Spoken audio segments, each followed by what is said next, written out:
Hi everyone. So in our last presentation session, we covered the three important managerial skills. The three important managerial skills were conceptual skills, technical skills, and human relation skills. So apart from that particular topic, we also covered a topic on management and administration. How management and administration are similar to each other, what all might be the differences with respect to management and administration. So these were the two topics we covered in the last presentation session. So this is the seventh presentation session. So in our first three presentation session, I gave some introduction with respect to entrepreneurship and management, what all you can gain from this particular subject, and also we went through the syllabus. So on fourth, fifth and sixth presentation session, I covered many topics. Some among them were functions of a manager, levels of management, roles of a manager, skills of a manager, and lastly, management and administration. So in this particular presentation session, we shall try to cover the next topics of module 1. So you people might come across this particular question in your future. Is management a science or an art? Can we call management as science or can we call management as an art? The answer is you need to go through this particular topic. Once you understand this particular topic, you will get a clear-cut picture whether management is a science or management is an art. First, we shall go through the details why management can be called as science. So, whenever a discipline or a subject wants to be called as science or scientific, it needs to have three major rules or three major criteria. The first criteria is the method of inquiry. Whenever you're doing some inquiry, it should be in a systematic, ordered fashion, and it should be empirical. What do you mean by empirical? So what are all the results you are getting? If you are verifying the results you are getting, that is called as empirical. So if the methods of inquiry are systematic and empirical, what are all the information you are collecting are in an order, and also you are making the analysis of that particular information. So simply you are not collecting the information in any order, or simply you are not dumping up the information. Apart from collecting the information in an order, you are also analyzing that particular information. The last criteria is results won't be accumulated at once. It won't be collected at once. Rather, it will be a cumulative collection. What do you mean by cumulative collection? Results will be kept on added to the existing results as and when it is available.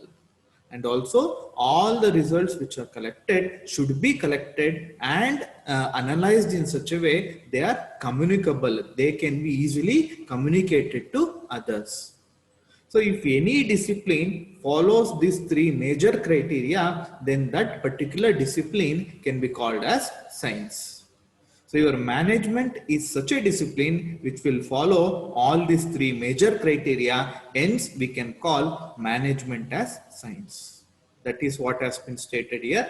On the basis of above, management can be grouped as scientific because your management acquires or it follows all the three criteria. So, but in science, there are two types of science. First one is called as knowledge or systematic science, which can also be called as exact science, systematic knowledge. The second one is called as inexact science, where some behavioral aspects of human being is also considered. So in science, we can have two types. First one is exact and second one is inexact. In exact, there won't be any behavioral aspect of human being. It will only be the systematic knowledge collection, nothing to do with human beings. Whereas in inexact science, the behavioral nature of human also comes into play. Based on which particular individual is performing an activity, the results might vary. So such a science is called as inexact science. So your management comes under the category of inexact science, because each manager will be having different attributes, each manager will be having different qualities. So based upon the manager who is performing management activity, your results will vary. That's why your management can be grouped under inexact science. So that's what has been stated here. Management is not like exact science, because in this discipline we study man and multiplicity of factors affecting him. There can be plenty of factors which will influence the manager to take a particular decision. So me as an individual, as a manager, might take some decisions. Another individual might take another decision based on different factors he might acquire. So we both might acquire the same factors, then also we might take different decisions. That's why your management is more of a behavioral science than exact science. So under science, whenever you are taking any discipline as science, you are generally going to ask a question, why? Why this particular phenomena? Why this activity is happening? Why this result is coming? Why this process needs to be applied? The question you will be asking in science is why? Whereas in art, you will be asking a question, how I can implement this particular method, how these results came, how uh, how all this process can be combined, how these results can be interpreted. So your art is mainly why of a phenomenon, whereas sorry, your science is mainly why it has happened, whereas art mainly deals with how to implement, how it has happened, how we can make sure those particular steps can be implemented. So art is thus mainly concerned with how a particular work can be accomplished. So I can say the management can be called as an art because you are getting things done. You are getting the activities done through others. You are making use of the resources. The resources can be humans. The resources can also be other raw materials. So you are making use of those resources in a dynamic manner, and also in non-repetitive situations. You won't be using same repetitive manner to achieve some results. So art is the art of getting things done through resources, through others, in a dynamic and non-repetitive manner. So a discipline can be called as scientific if it follows these three major criteria. Since your management follows all these three criteria, it can be called as science, but it is not an exact science. It is behavioral science. Science deals with why of a phenomenon, whereas art deals with how of a phenomenon. Art can be explained as it is the art of getting things done through others in dynamic and mostly non-repetitive situations. The manager has to be very dynamic.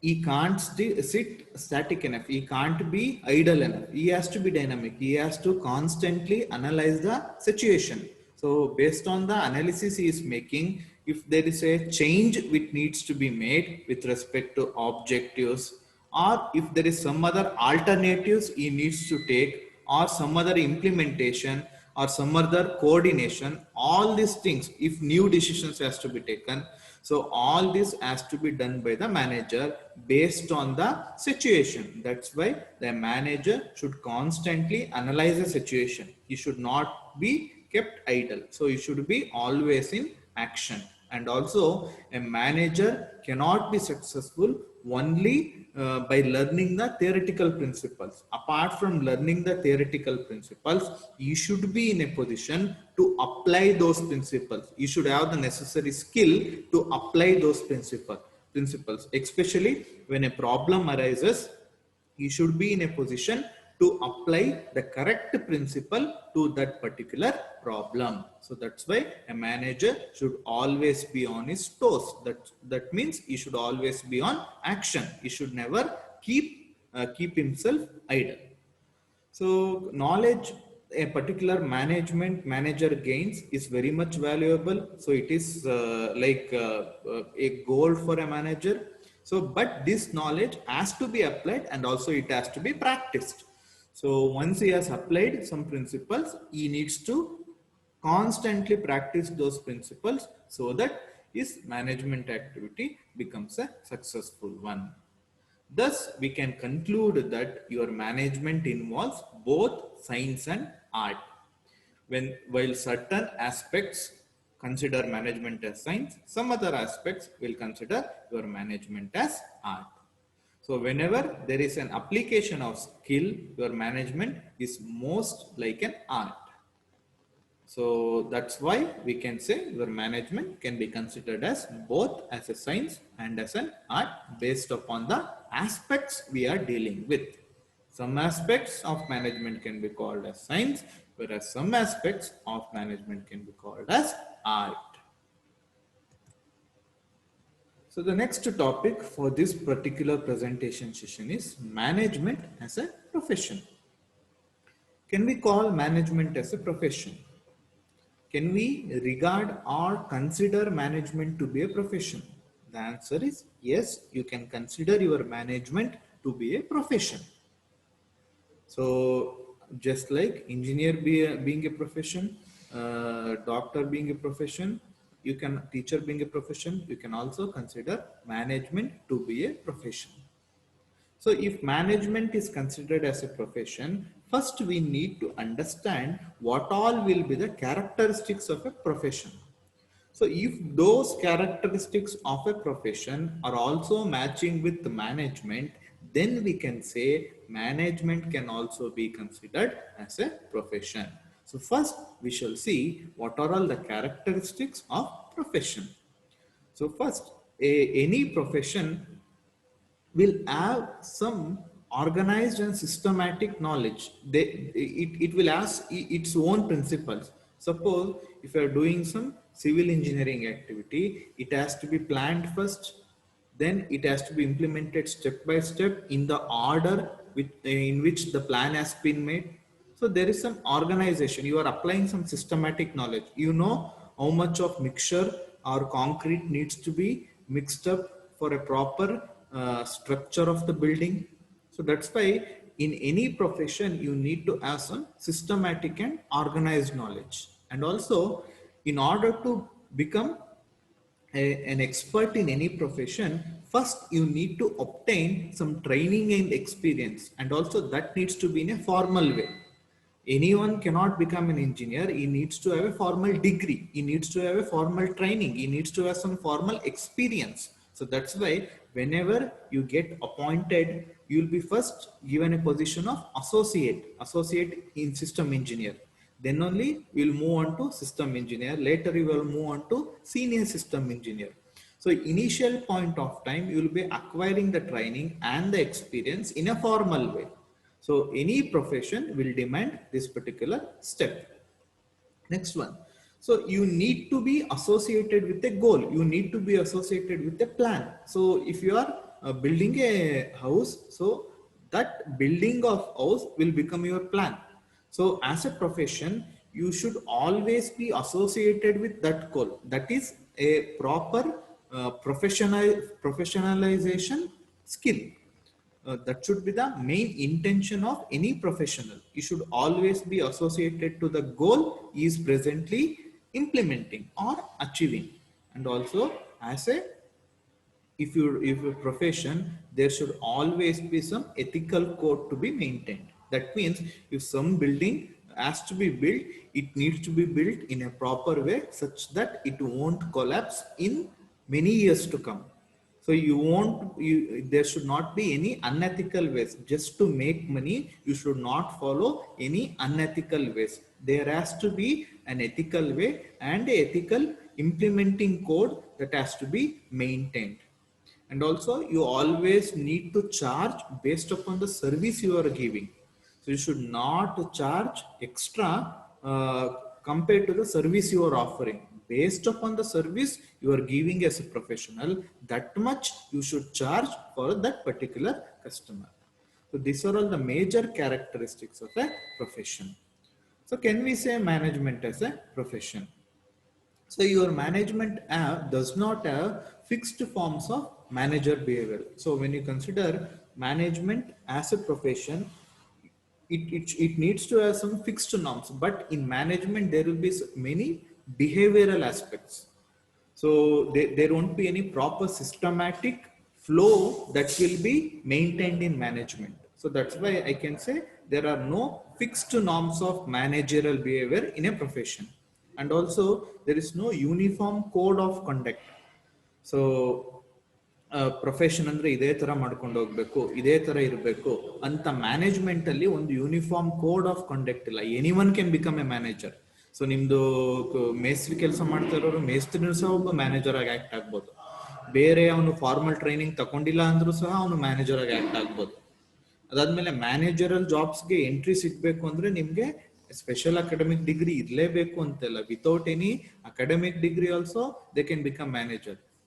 So with the information of above 3 points, we can say that your management cannot be called as a profession.